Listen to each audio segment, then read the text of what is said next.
75주년 8.15 광복절이 이틀 앞으로 다가왔습니다. 이번 광복절을 앞두고 몸을 푸는 선수들이 있습니다. 이른바 아스팔트 사나이들입니다. 세 사람 모두 광복절을 맞아 광화문 인근에서 대규모 집회를 열겠다고 신고를 했는데요. 장소는 이렇게 조금씩 다릅니다. 흔히 초록은 동색이라고 하는데 본인들이 보기엔 명도와 채도에 차이가 좀 있나 봅니다. 그런데 한창 들떠있는 이들 단체에게 서울시가 제동을 걸고 나섰습니다. 코로나19 확산이 우려된다며 집회를 허용하지 않겠다는 뜻을 밝혔습니다. 이럴 때 쓰는 말이 있죠. 안 봐도 비디오다.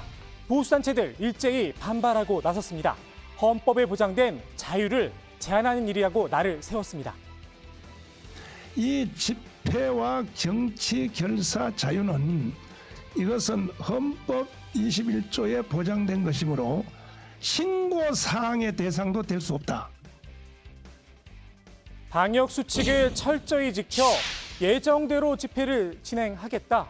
집회 금지가 내려지면 차량 시위도 고려하겠다. 집회를 강행하겠다는 의지를 밝혔습니다. 정치적으로 편향된 조치다. 이런 지적도 나왔는데요. 이건 좀 팩트에 어긋난 주장입니다. 광복절엔 진보 단체들의 집회도 역시 예정돼 있습니다. 이 역시 서울시에서 집회 취소를 요청했습니다. 무소속 윤상현 의원은 조금 다른 각도의 의견을 내놨습니다. 박원순 전 서울시장의 5일장은 되고 광복절 집회는 왜 안 되냐는 겁니다. 방역 수칙만 잘 지키면 된다는 주장입니다. 한 줄로 늘어선 조문 행렬과 많은 인원이 한 곳에 몰리는 집회가 같은지는 의문입니다. 여기에 보수단체들이 방역 수칙을 지킬 의지가 있는지도 궁금한 부분입니다. 야외에서는 전혀 안 된다는 통계가 나왔어요. 그리고 오히려 이런 예배에 참여하면 성령의 불이 떨어지기 때문에 걸렸던 병도 낫는다고요. 죽일 놈이나 죽고 걸릴 놈이나 걸리지 아무나 걸리게 되는 거 아니에요?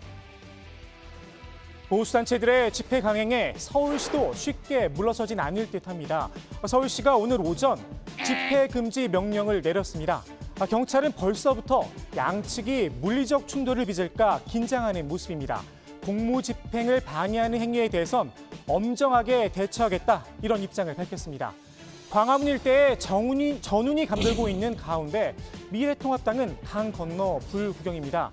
일찌감치 이번 광복절 행사에 참여하지 않겠다는 방침을 세웠습니다. 사실 광복절은 일부 보수 세력들에겐 일종의 축제입니다. 이번 집회를 앞두고 낸 지명 광고인데요. 저렇게 광복절이란 말 대신 건국절이란 용어를 사용했습니다. 이승만 전 대통령의 이름도 보이시죠? 그러니까 이승만 전 대통령이 대한민국을 건국한 날이라며 광복절을 건국절로 기념하고 있는 겁니다. 이른바 건국절 논란, 통합당의 전신이었죠. 자유한국당도 그 중심에 있었습니다. 대한민국은 바야흐로 사상의 전쟁 가운데 서 있습니다.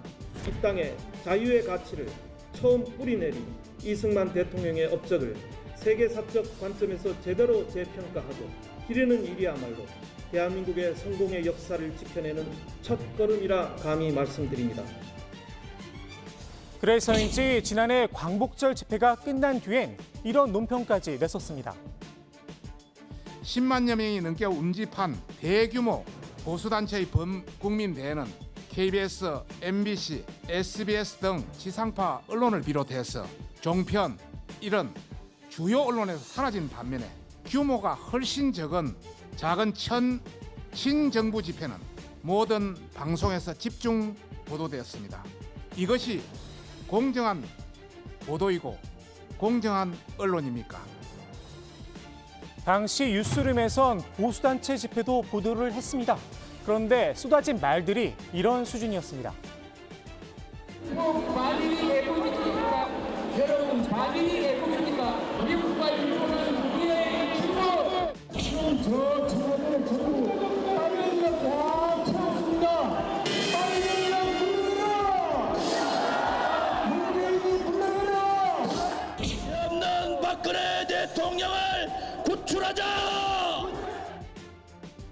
일본의 경제보복 조치로 일본 불매운동이 한창이던 저때 그것도 광복절에 일본은 우리 친구라니 이승만 전 대통령이 저 말을 들었다면 과연 동의를 했을까요? 구태의연한 색깔론이나 난데없는 특사 이야기는 따로 언급하지 않겠습니다. 요즘 장마로 궂은 날씨가 계속되고 있습니다. 광복절에도 비 소식이 있습니다. 코로나19뿐 아니라 비 피해도 조심했으면 하는 바람입니다. 자유에는 책임이 따른다는 점도 잊지 않았으면 합니다.